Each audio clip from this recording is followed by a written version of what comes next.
I never believed in signs until the forest started whispering my name. 43 years I've walked these trails, and tonight marks my last, the final shift before they hand me a plaque and a pension and send me off to pretend the rest of my life matters. The weight of my pack feels heavier than it should, or maybe it's just the weight of everything I've been carrying since the day I stopped being a father and became a ghost, wearing a ranger's uniform. The Douglas firs stand like cathedral pillars around me, their tops disappearing into the bruised twilight sky, and I can't shake the feeling that they've been waiting for this moment, for me to finally return to the place where my world ended. My hands are shaking as I adjust my flashlight, and I tell myself it's just the cold, just the mountain air cutting through my jacket, but I know better. I've spent 15 years running from these woods, and somehow I've spent every single day of those years right here, walking in circles around a wound that never closed. The radio on my hip crackles with static, the dispatcher's voice fading in and out like a signal from another world, and I almost laugh at how fitting that seems. Everyone back at the station thinks I'm sentimental, wanting one last patrol through the old growth before I leave. But sentimentality died in me a long time ago. What's left is something else. Entirely. Something that wakes me at 3 in the morning with her name on my lips. Something that won't let me leave until I've faced what I've been avoiding. Tonight feels different, charged with an electricity that makes my skin prickle and my instincts scream. The forest has its own language if you know how to listen, and right now it's telling me to turn back. But I've spent half a lifetime turning back, haven't I? Every morning I woke up next to a woman whose name I still sometimes forget. Every holiday I forced a smile at a table set for people who could never fill the empty chair. Every time I drove past the trailhead that leads to the restricted ridge, I was turning back. My daughter would be 30 now, if the world were fair, if I had been faster or smarter, or if I had listened when she said she wanted to explore just a little further. The guilt sits in my chest, like a stone, smooth and cold from years of handling, and I've built my entire second life around not looking at it directly. My boots know these paths by heart, every root and rock. But tonight they're leading me somewhere new, or perhaps somewhere old, that I've refused to see. The light is dying faster than it should, the shadows pooling between the trees like spilled ink. And that's when I hear it, a sound that doesn't belong to any animal I've studied, any wind pattern I've memorized, any rational explanation I can construct. It rises and falls like a song from the bottom of the earth, mournful and ancient, and every hair on my body stands at attention. The old indigenous caretaker who trained me when I first started used to talk about the forbidden places, the ridges where the boundary between worlds grew thin, and I dismissed it as superstition wrapped in tradition. Now, standing here with that impossible sound echoing through my bones, I realize how arrogant that dismissal was. My feet are moving before my mind catches up, leaving the marked trail behind, pushing through undergrowth that seems to part for me like it's been expecting my arrival. The sound calls again, closer now, and there's something almost familiar in it, something that tugs at a memory I've kept locked away in the darkest corner of my grief. My flashlight beam cuts through the gathering darkness, illuminating twisted branches that look like grasping fingers, and I should be afraid, I should be terrified, but instead I feel pulled forward by an invisible thread. The ridge looms ahead, the one whose trails were closed decades ago, the one ringed with faded warning signs that I've enforced without question for my entire career, and I'm climbing toward it like a man in a dream. My rational mind is screaming that this is how people disappear, that I'm breaking every protocol I've ever taught. But there's a deeper knowing rising up from somewhere primal and forgotten. This is why I came back tonight, though I couldn't have admitted it even to myself. The forest didn't take my daughter. I've never believed that, not really. But maybe, just maybe, it's been keeping something for me, something I'm finally ready to face. Vocalizations echo again, and this time I hear what I've been denying. They're not random, not animal, not wind. They sound almost like words. They sound almost like my name. My breath comes in ragged gasps as I crest the ridge, and the world opens into a clearing I've never seen on any map. The fog rolls in with impossible speed, thick and luminous in the dying light, transforming the forest into something from a fever dream or a myth whispered around dying fires. My legs feel like water, my heart hammering against my ribs with such force I think it might break through, and I'm about to turn back, about to chalk this up to an old man's imagination and grief-induced delusion, when I see them. Footprints, massive, impossibly large footprints pressed deep into the earth, circling the clearing in a pattern that feels deliberate, purposeful, like something has been pacing here, waiting. My training tells me to document this, to call it in, to approach with caution, but I'm already moving forward, drawn by something stronger than protocol or common sense. The prints lead to a moss-covered stone in the center of the clearing, and on top of it sits something that stops my heart completely. A small plastic unicorn, purple and white, one horn broken off, exactly as I remember it. Her favorite toy, the one she had in her backpack the day she disappeared. The one that should be rotted or scattered or lost to 15 years of weather and decay. But it sits there, perfect and untouched, like time itself forgot it was supposed to move forward. My knees hit the ground before I realize I'm falling, and a sound escapes my throat that doesn't seem human, raw and broken and 15 years in the making.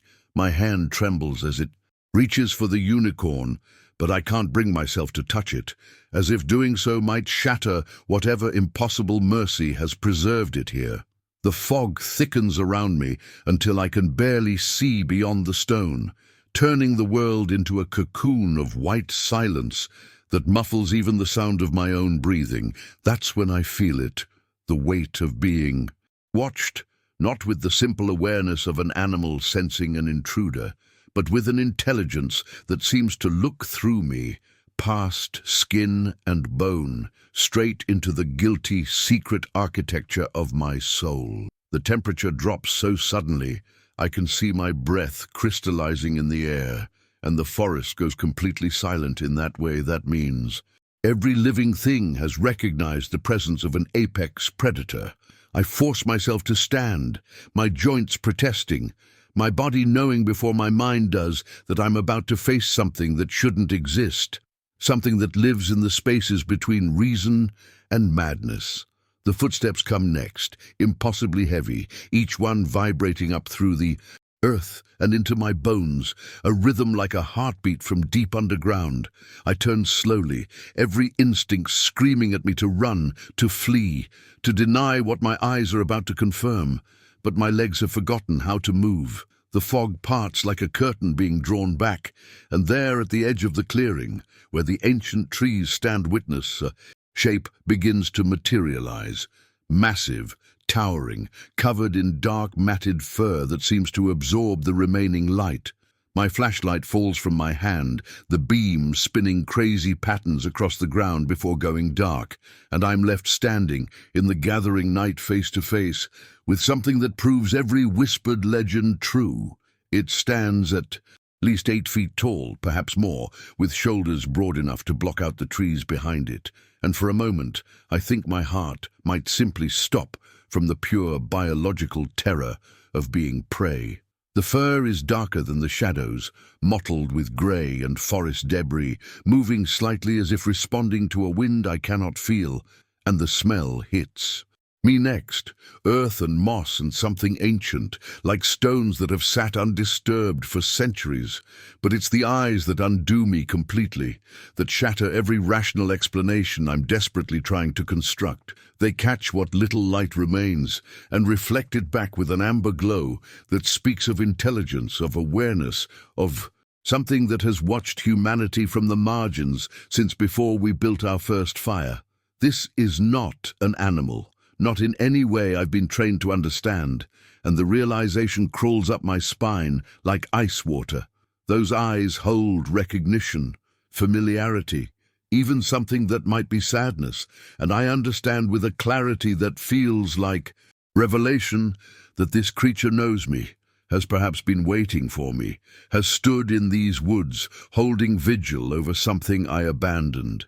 My throat closes completely, words dying before they can form, and we stand frozen in a tableau that feels both eternal and impossibly fragile.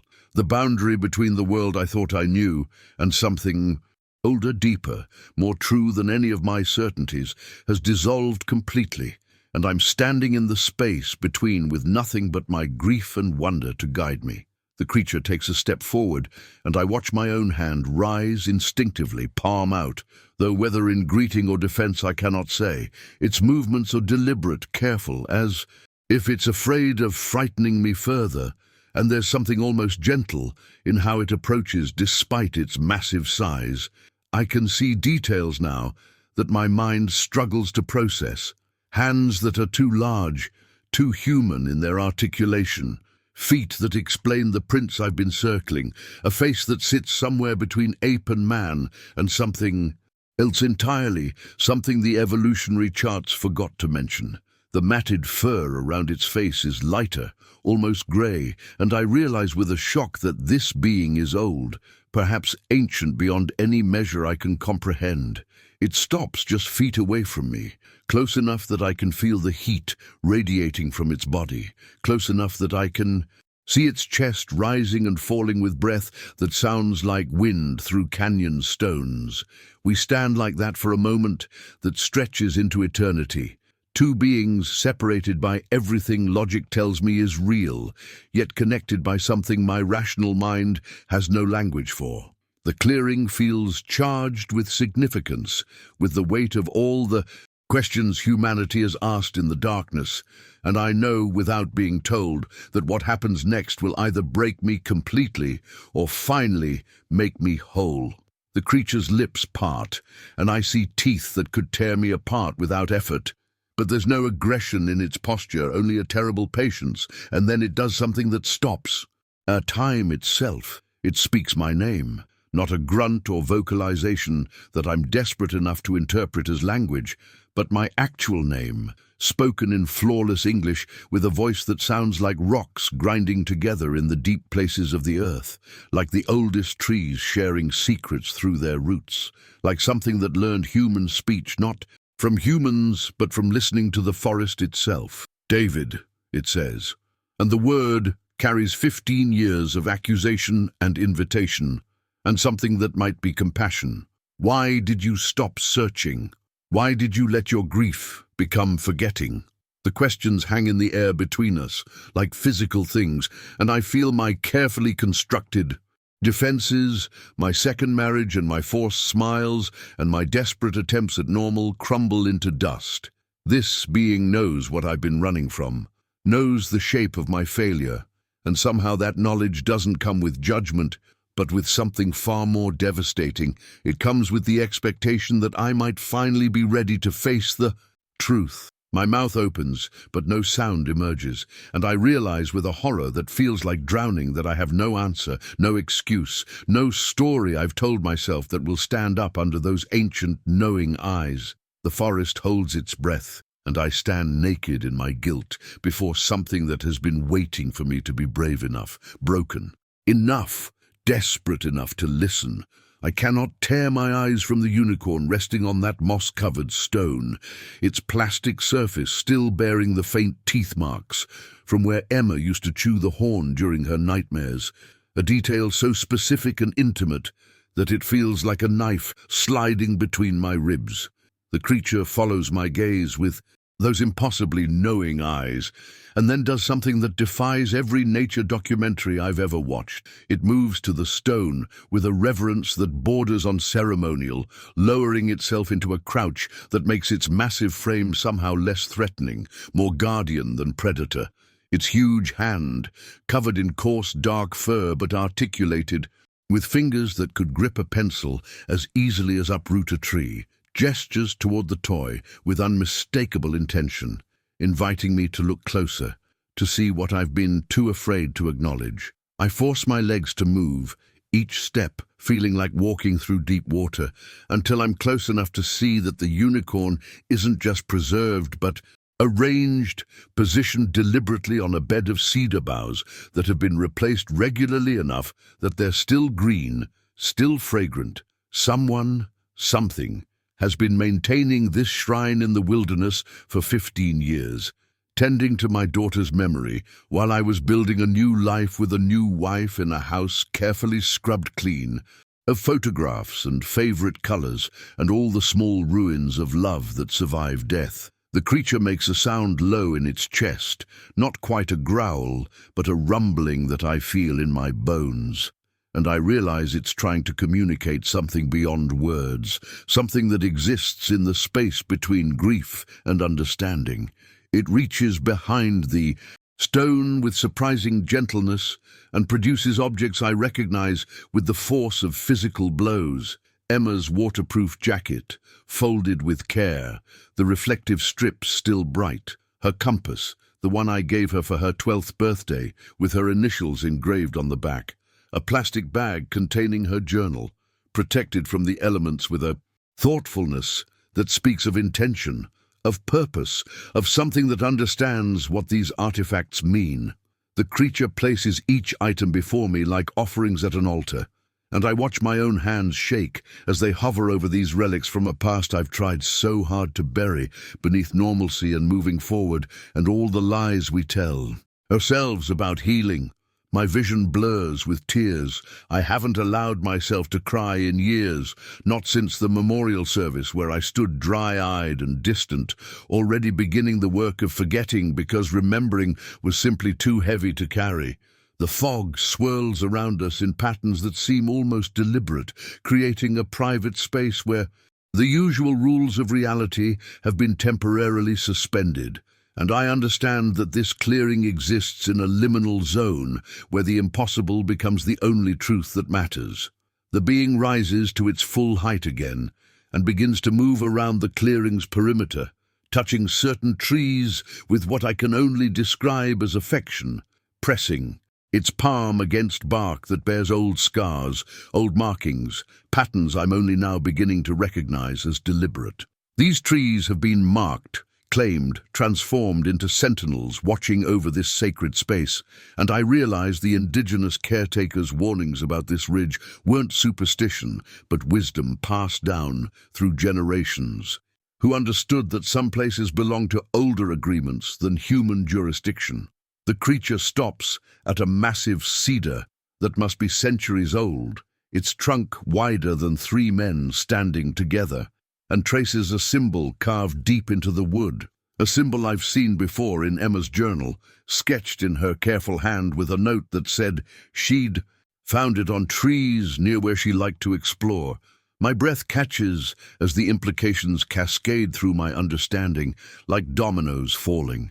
She'd been here, to this place, perhaps many times, perhaps drawn by something she couldn't name, but recognized instinctively as important.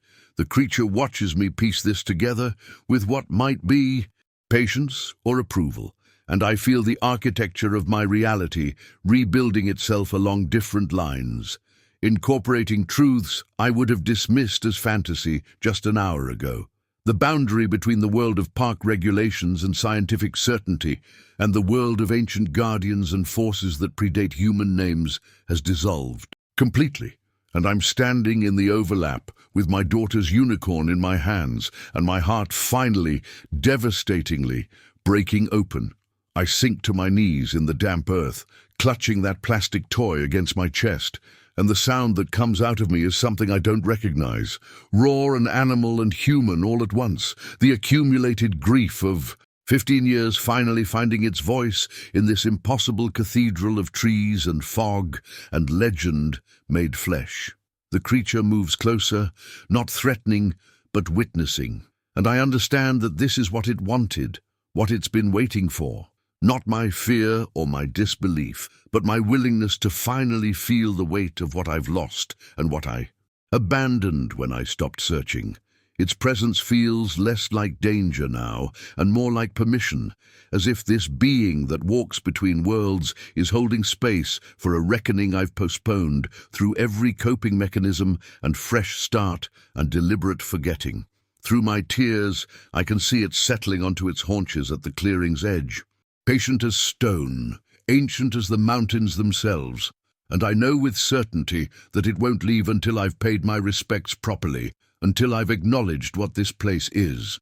A monument to love maintained by something that understands memory as a sacred duty, rather than a burden to be shed. The forest accepts my grief without judgment, and, somewhere in the gathering darkness, I hear the wind moving through the branches like a sigh of relief, as if the land itself has been waiting for me to finally come home to the truth I've been running from since the day they called off the search, and I let myself believe that moving on was the same thing as survival. I force myself to look directly at the creature, to meet those eyes that hold depths I cannot fathom, and what I see there stops my breath more completely than fear ever could.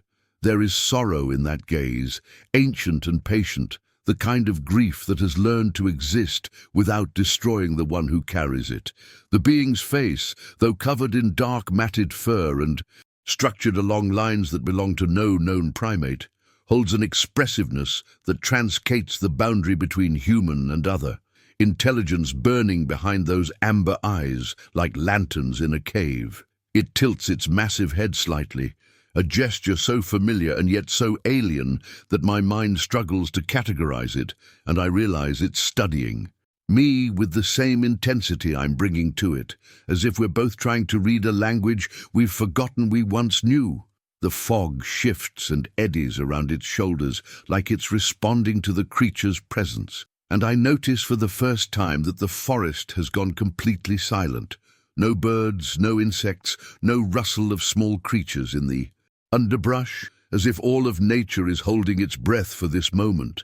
The being's chest rises and falls with breathing that sounds like wind moving through a deep canyon, rhythmic and measured, and I find my own breath unconsciously synchronizing with it, falling into a pattern that feels older than thought. It raises one enormous hand slowly, deliberately, palm facing me in a gesture that could be greeting or blessing or simply acknowledgement, and I watch my own hand lift in mirror response before my conscious mind approves the action. The creature makes a sound that starts deep in its chest and rises through registers that shouldn't be possible from a single throat. Its voice and wind, and the creaking of old trees, all woven together into something that bypasses my ears entirely and resonates directly in my bones. I don't understand the words, if there are words, but I understand the meaning the way you understand music, or the way you know instinctively when someone is speaking about loss, even if you can't hear their language. It gestures toward Emma's possessions laid out before us, then touches its own chest over where a heart would be, then points to me with a finger as thick as a branch, but moving with surprising delicacy, tracing a connection between the 3 points. Her things, its heart, my heart, drawing a triangle of relationship that transcends the need for translation. My throat tightens as understanding floods through me like cold water. This being has been holding my daughter's memory with more faithfulness than I managed, keeping vigil while I was choosing to forget, maintaining this sacred space while I was packing away photographs, and telling myself that moving forward meant leaving her behind.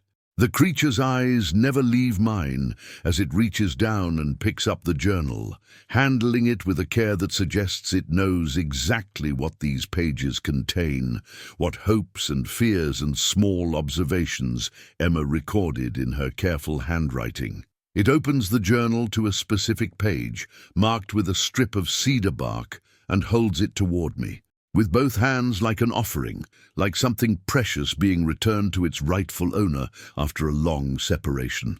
I take the journal with trembling fingers and see Emma's writing, a passage I don't remember reading during those first agonized weeks, when I pored over every word looking for clues, for answers, for anything that would tell me where she'd gone. I keep seeing the big one watching from the ridge. She'd written 3 days before she disappeared. It doesn't feel scary like it should. More like when Dad watches me from the cabin porch to make sure I'm okay, like it's checking on me. My vision blurs and I have to blink hard to continue reading. It moved a log that was blocking the trail today, pushed it aside like it weighed nothing. And I know that sounds crazy, but I think it was helping me, making sure the path was safe. The creature makes that resonant sound again, softer this time, almost gentle, and when I look up it's nodding slowly, confirming what the words suggest, acknowledging its role as silent guardian even before the tragedy that would bind us together across the barrier of species and understanding. It points to itself, then sweeps its arm in a wide arc encompassing the forest, then brings both hands together over its heart in a gesture that clearly means protection, duty, care.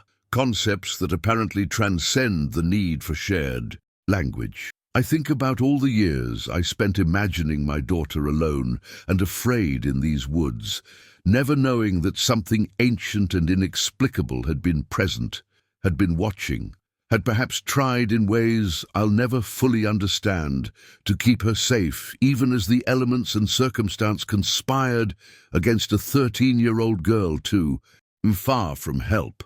The creature lowers itself to sit cross-legged in the clearing, a position so unexpectedly human that it creates a strange cognitive dissonance, and pats the ground across from it in clear invitation.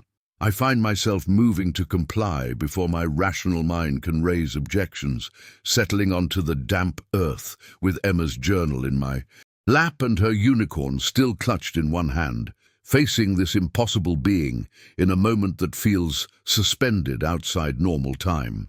It reaches into the thick fur at its side and produces something else, a small drawstring bag made from tanned hide, decorated with beadwork in patterns I recognize as indigenous craft, though I couldn't name the specific tribe, and places it between us with ceremonial slowness.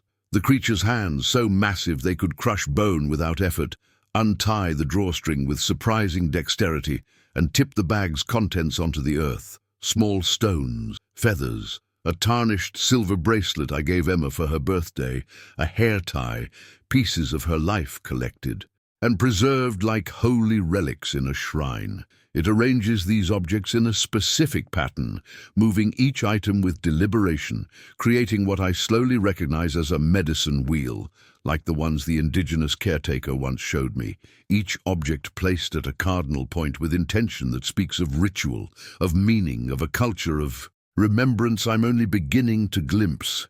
The being looks at me expectantly, waiting for something, and I understand with sudden clarity that it's inviting me into a ceremony of recognition, asking me to participate in honoring my daughter's memory the way it has been doing alone for 15 years while I was pretending I could build a life on. The foundation of deliberate forgetting. The creature's mouth opens and sound emerges that should not be possible. My name, Michael, spoken in flawless English, but with a timbre that resonates like stones grinding in a riverbed, like the voice of the mountain itself, learning human speech. Every hair on my body stands on end as the being leans forward slightly, those amber eyes boring into mine with an intensity that feels like it's searching through layers of pretense and self-deception to find whatever truth I've been hiding, even from myself. "Why did you stop searching, Michael?" it asks, each word deliberate and weighted with something that might be accusation or might be the saddest question ever posed, and I feel the inquiry land in my chest like a physical blow. The voice continues, relentless and patient in equal measure. "Why did you let grief turn to forgetting? Why did you choose the comfort of absence over the pain of remembering?" I open my mouth to answer, to defend myself, to explain about survival and sanity and the human limits of endurance. But nothing comes out except a sound, somewhere between a gasp and a sob. The creature tilts its head in that unsettlingly familiar gesture, waiting, and I realize it's not asking these questions to torment me. It's asking because it genuinely doesn't understand, because whatever this being is, it has clearly never chosen the path of deliberate amnesia, has never looked at something precious and decided that forgetting would hurt less than holding on. I couldn't, I start, then stop, the words inadequate before I even finish forming them. But the creature's gaze doesn't waver, doesn't release me from the obligation to answer. I couldn't live with it. I finally manage, my voice breaking on the last word, tears streaming down my face without shame or attempt to hide them now. Every tree, every trail, every goddamn bird call reminded me that she was out here somewhere and I couldn't find her, that I'd failed at the one thing that mattered most. The being makes a low sound, not quite. Agreement, but acknowledgement. And I continue because the floodgates have opened and 15 years of buried confession comes pouring out. So I stopped coming to these woods, stopped attending the vigils, stopped checking in with the search coordinator who kept calling with nothing new to report. I met Sarah, and she didn't know Emma, didn't carry the weight of her absence in every interaction, and I convinced myself that was kindness rather than cowardice. The creature's expression shifts in ways I can barely interpret, something in the set of its massive jaw and the angle of its brow suggesting an emotion I might call disappointment if I thought I could read feelings on a face so alien. It reaches forward and touches my chest with one finger, gentle despite its size, right over my heart, and the contact sends a shock through my entire system, warmth and cold simultaneously, accusation and absolution blended into a sensation I have no framework to process. She never stopped believing you would come, the creature says, and these 7 words destroy me more completely than any physical blow ever could, dropping me into a chasm of regret so deep I can't see bottom. Its hand remains against my chest as it continues speaking in that impossible voice. She waited, Michael. Through cold and fear and the slow understanding that help might not arrive, she waited because she believed in you with the absolute faith children have before the world teaches them disappointment. I'm sobbing now, ugly and uncontrolled, my whole body shaking with the force of grief I've kept dammed up behind walls of willful forgetting and deliberate distraction. The being doesn't pull away or show discomfort at my breakdown. If anything, it leans closer. Its presence somehow both alien and comforting, like the forest itself has taken form to witness my confession and render judgment. I have walked between worlds for centuries, it says, its voice dropping to something almost intimate, despite its otherworldly resonance, have served as guardian of those the forest claims, and I have seen many kinds of loss, but yours confuses me. You had something precious to remember, and you chose emptiness instead, traded her memory for temporary peace, as if forgetting the dead honors them better than holding them close despite the pain. The accusation in those words is gentle, but absolute, and I have no defense because the creature is. Right, I chose the coward's path, the one that let me sleep at night by pretending Emma had never existed, rather than bearing witness to her absence every single day. Teach me, I whisper, not even sure what I'm asking for, but knowing that this being understands something fundamental about memory and loss that I've gotten catastrophically wrong. The creature's eyes seem to darken with something that might be sorrow, and it withdraws its hand from my chest, leaving behind a warmth that feels like both wound and healing. I will show you what you chose not to see, it says, and suddenly the air around us begins to shimmer and fold, reality becoming fluid in ways that make my stomach lurch and my vision blur at the edges.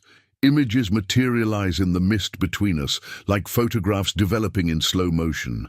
But these aren't still pictures. They're windows into moments I've spent 15 years trying to bury. I see myself, 3 months after Emma vanished, sitting in my truck at the trailhead, unable to force myself out onto the paths we'd hiked together, my hand on the door handle for 20 minutes before I finally started the engine and drove away. I watch as past Michael stops answering calls from the volunteer coordinator, lets the support group meetings slip from his calendar one by one, boxes up Emma's drawings and nature journals, and carries them to the attic where they won't ambush him with memories every time he walks past her room. The creature's voice narrates each scene with that grinding stone cadence. This is when you began choosing comfort over truth, when you decided that your pain mattered more than her memory. The visions shift, and I see myself meeting Sarah at a bookstore in Portland, 18 months after Emma disappeared, and I watch how carefully I constructed a version of myself that had no daughter-shaped hole in it, how I introduced myself as unencumbered, how I smiled with a lightness I'd practiced in mirrors until it looked almost genuine. I see our first dates where I steered conversations away from family and past and loss, where I presented myself as someone beginning fresh rather than someone running from a past too heavy to carry. The creature's massive hand gestures, and the scene changes to my wedding day, and I watch myself say vows about new beginnings, while Emma's case file gathered dust in a storage unit I paid for, but never visited, while missing person posters with her face faded and peeled from telephone poles and bulletin boards across 3 counties. You built a life on the grave of her memory, the being says without malice, but with a clarity that cuts deeper than anger could. Convinced yourself that moving forward required leaving her behind, as if love and grief cannot coexist, as if remembering the lost somehow prevents the living from finding joy. I want to look away, but the creature's gaze holds me fixed, forces me to witness every choice and rationalization. Every moment I chose the easier path of selective amnesia over the difficult work of holding space for both Emma's absence and my continued existence. The images continue relentlessly, showing me the years I spent becoming a different person, the ranger who mentored young hikers but never spoke about why children's safety on trails mattered so deeply to him, the husband who deflected questions about why he never wanted kids with Sarah, the man who requested desk assignments and administrative duties that kept him away from the deep woods where search parties had finally given up looking. I see myself passing the anniversary of her disappearance year after year with nothing more than a private moment of silence. No vigil attendance, no flowers at a memorial, no continued pressure on law enforcement to keep the case active. The creature's hand sweeps through the air, and the visions accelerate, a montage of mundane moments that represent the life I built on a foundation of deliberate forgetting. Barbecues with colleagues who knew nothing of my history, holidays celebrated with forced cheer, nights I slept peacefully because I'd successfully numbed myself to the specific shape of Emma's absence. While you practiced forgetting, the being says, its voice dropping to something almost tender, while you chose the amnesia of the living, something in these woods kept vigil, held the memory you abandoned, waited for the day you would finally have courage enough to remember. The visions dissolve, and I'm back.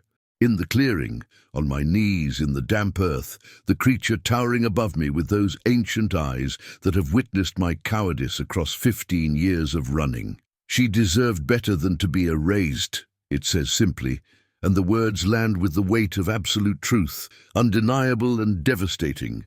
I nod because there's nothing else to do. No defense to mount against an accusation I've been leveling at myself in the darkest hours for years. The truth I've been trying to outrun through remarriage and routine, and the careful construction of a life that requires no explanation of the daughter-sized absence at its center. The creature reaches down and touches my shoulder with surprising gentleness, its massive hand engulfing the joint. And in that contact I feel something shift, not forgiveness, not yet, but perhaps the possibility of it. The sense that confession might be the first step toward a redemption I don't deserve, but might be offered anyway. The creature's hand remains on my shoulder, and through that contact I feel something flowing into me. Not quite memory, not quite vision, but a knowing that settles into my bones like ancient sediment. You believe I am what your people call Bigfoot, it says, and there's something almost amused in that grinding stone voice. A cryptid, a monster, a curiosity for those who hunt legends with cameras and plaster casts. But I'm older than your names for me, older than the nations who first walked these forests and understood what I truly am. I'm a threshold guardian, a keeper of the boundary between the world of noise and motion and the realm of silence where the lost ones wander. For centuries beyond counting, I have walked these woods and others like them, drawn to the places where your kind slip through the cracks between living and gone, where they call out in their final moments for someone to witness, someone to remember, someone to carry their words back to those who loved them. The weight of this revelation presses down on me like the entire forest has settled onto my chest, and I understand with sudden terrible clarity that what stands before me is not a creature of flesh and instinct, but something closer to a sacred duty given form, a purpose so old and necessary that it has worn a shape in the fabric of reality itself. I do not choose this calling, the being continues, its eyes holding mine with an intensity that makes looking away impossible, but neither can I abandon it. When someone dies alone in wild places, when their last breath carries words meant for distant ears, when love and regret and forgiveness go unspoken because death came too quickly or too quietly, I am there. I listen, I remember, I hold their final truths until the day comes when those who loved them are finally ready to hear, finally strong enough to bear the weight of closure without being crushed by it. Your daughter was not the first and will not be the last, but she is why I have waited here, why I have circled this ridge for 15 years, why I placed small signs in your path year after year, hoping you would find the courage to really look at what you were running from.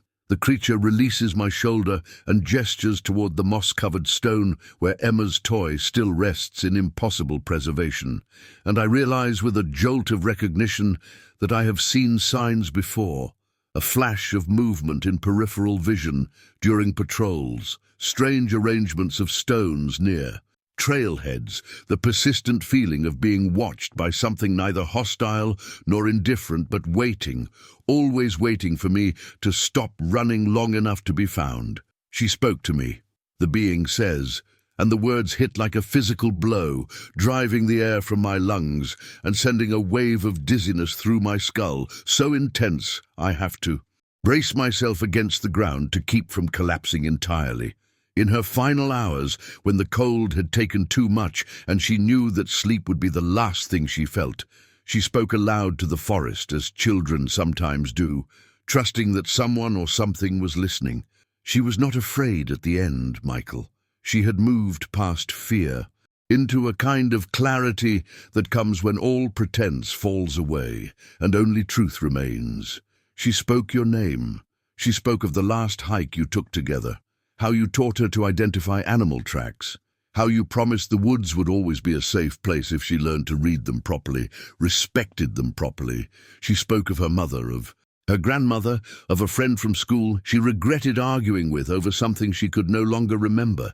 And she spoke a message meant for you, words I have carried for 15 years, waiting for the moment you would be ready to receive them without letting the grief destroy what remains of your life. The creature kneels, bringing its massive form down to my level, and in its eyes I see reflected not just ancient intelligence, but something that looks heartbreakingly like compassion, like understanding born of witnessing 10,000 private tragedies and holding 10,000 unbearable truths.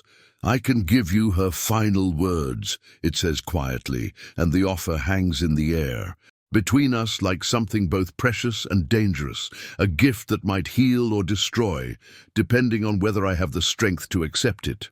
I can tell you exactly what she said, in the voice she used, with the love she felt, and you will know with absolute certainty that these are her truths and not imagination or wishful construction.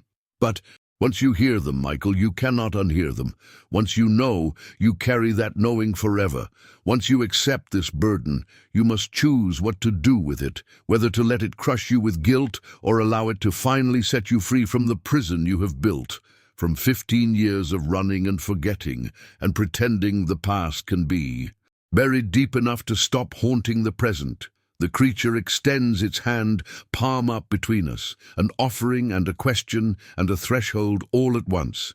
And I understand that what happens next will define everything that remains of my life, will determine whether I die still running or finally stand still long enough to remember that love does not end just because the beloved is gone. I reach out with a trembling hand and place it in the creature's massive palm.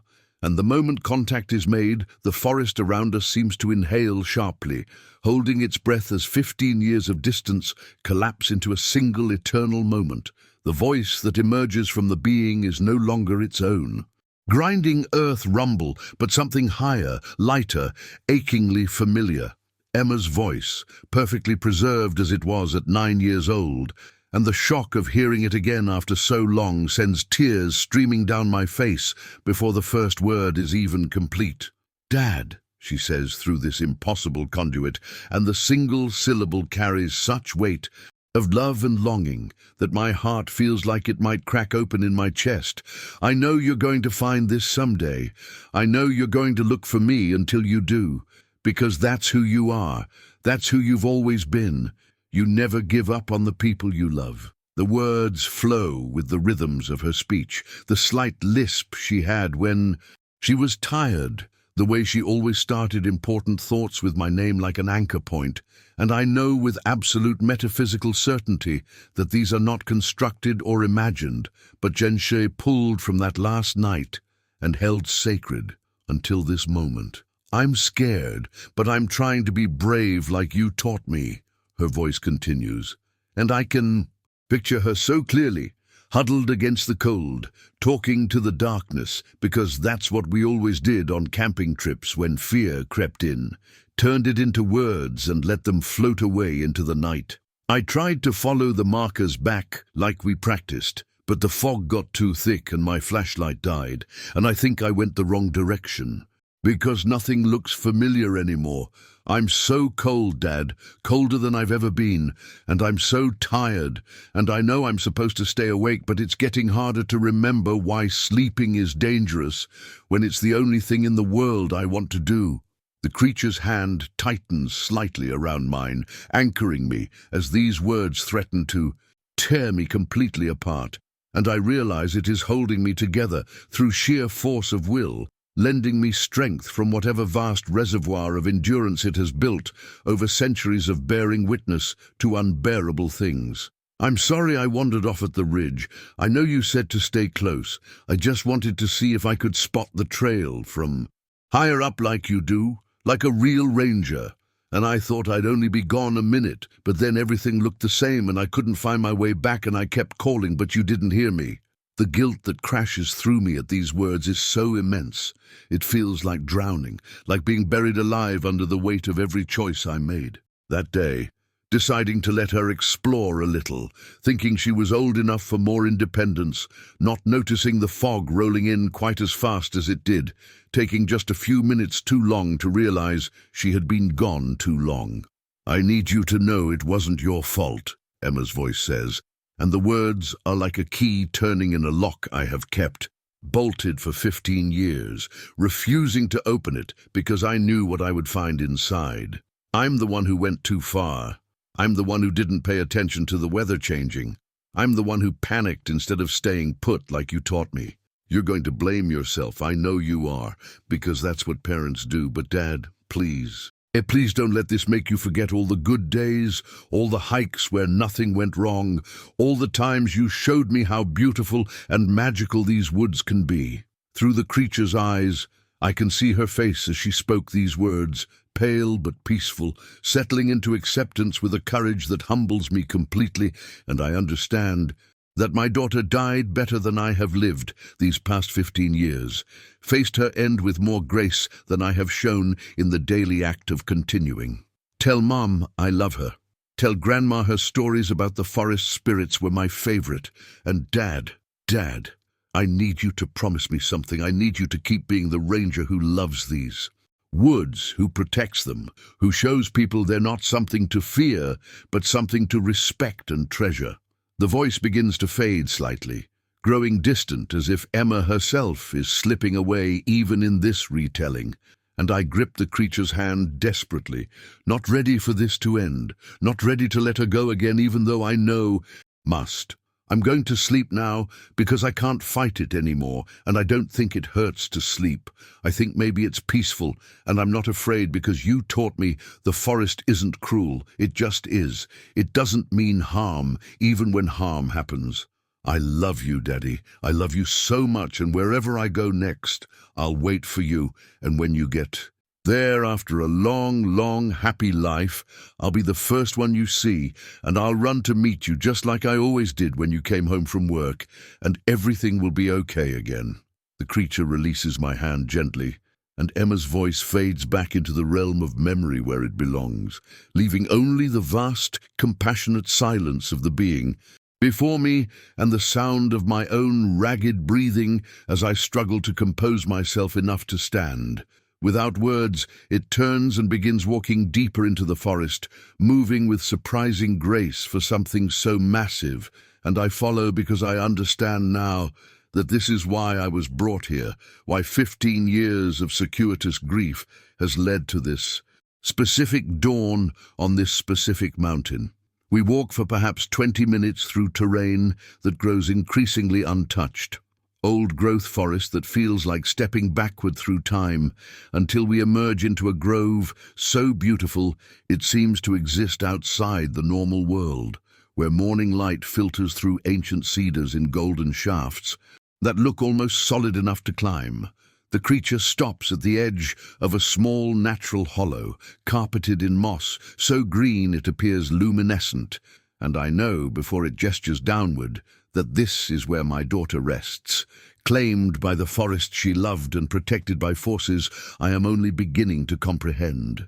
There is no horror here, no sense of desecration or abandonment, only profound peace, as if the earth itself has been keeping vigil, holding her gently until the day I would finally arrive to say goodbye properly.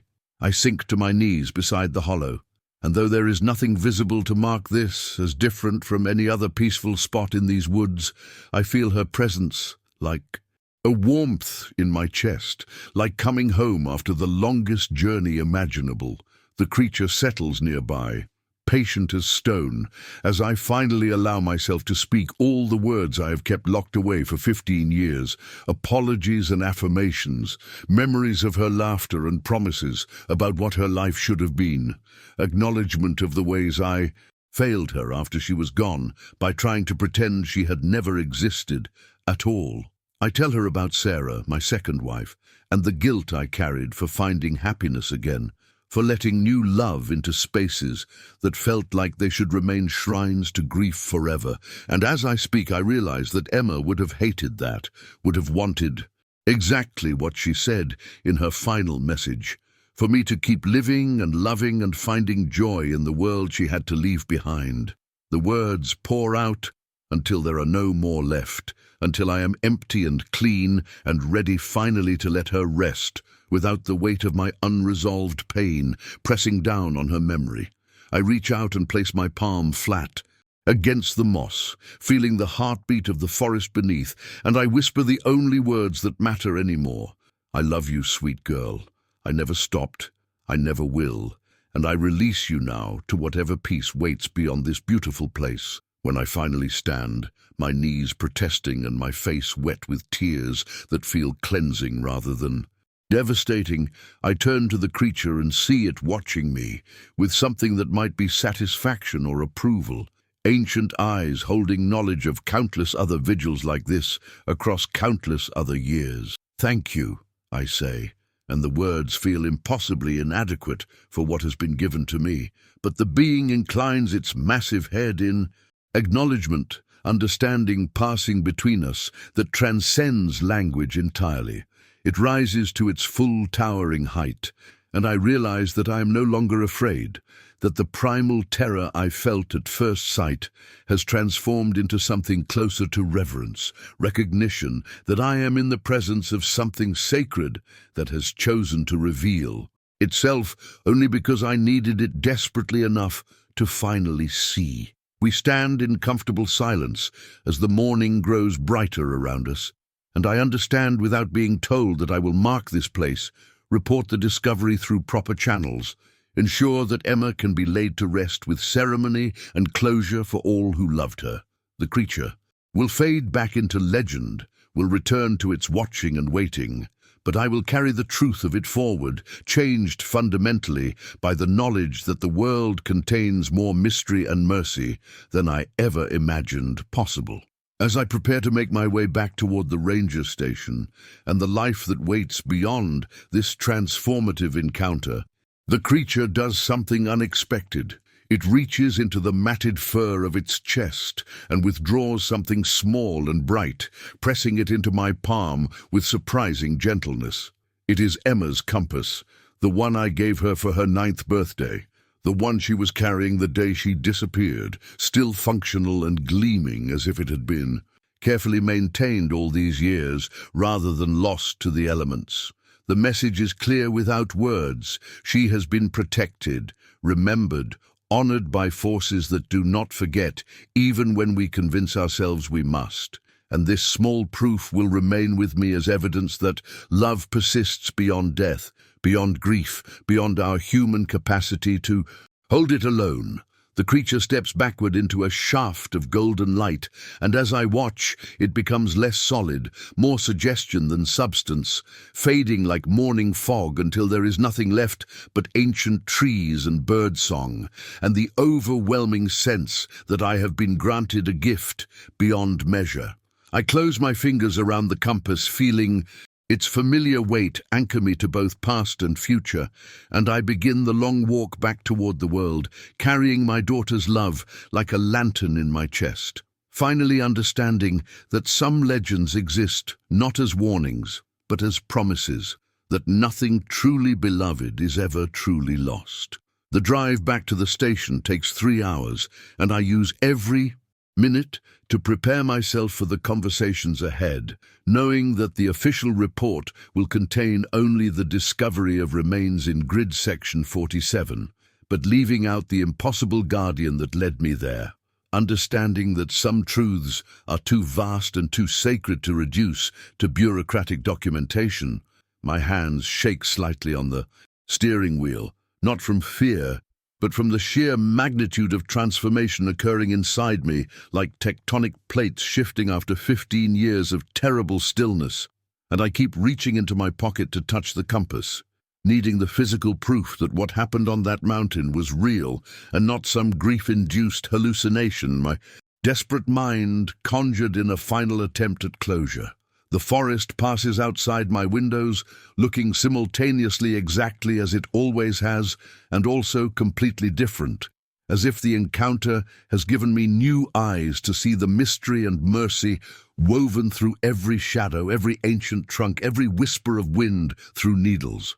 I understand now what the old indigenous caretaker tried to tell me years ago about these mountains being watched over by something older than our fragile human comprehension, and I feel a bone-deep regret that I dismissed his warnings as superstition rather than recognizing them as the wisdom they actually were, knowledge passed down through generations who understood that the boundary between myth and reality is far more permeable than our modern certainty allows. The investigation that follows brings its own complicated relief, forensic teams confirming what I already knew in my heart, and within 2 weeks we hold the memorial service that should have happened 15 years ago, finally giving Emma's memory the honor and acknowledgement it deserved, rather than the suffocating silence I had wrapped around it in my cowardice. Sarah stands beside me throughout, her hand steady in mine, and I realize that she has always known I was carrying this unresolved weight, has been waiting patiently for me to trust her enough to share it fully. And The love I feel for her in that moment is untainted by guilt for the first time since we met, because I understand now that the heart's capacity is not finite, that loving her does not diminish what I felt and feel for Emma, that grief and joy can coexist without one betraying the other.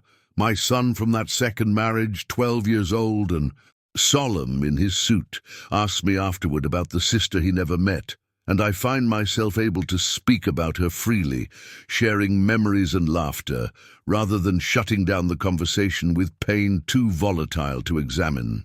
I tell him about her curiosity, her fearlessness, her absolute conviction that the forest held wonders most people were too busy to notice, and as I speak I see understanding dawn in his eyes, recognition that his father has been haunted not by horror, but by love too profound to process alone, and something between us shifts and deepens in that moment of honesty. Retirement comes 1 week later, as originally scheduled, but I do not leave these mountains as I had planned. Do not pack up for the ocean condo Sarah and I purchased as our reward for decades of hard work and service, because I understand now that my place is here, watching over these woods as I was always meant to do, continuing the work the creature has performed across countless centuries for reasons I am only beginning to comprehend. I take a position with the local search and rescue volunteer corps, applying everything I learned in 30 years of ranger work toward finding the lost before the forest has to claim them. And there is purpose in this that I had forgotten was possible, meaning that goes beyond simply filling hours until death arrives. Sarah understands without extensive explanation, agrees to sell the condo and build our retirement here instead, in a small cabin at the forest's edge where I can keep vigil the way something vast and impossible has kept vigil for my daughter all these years. Some nights I walk the trails under stars that seem closer than they should be, and I swear I catch glimpses of something massive moving through distant shadows, patient and eternal.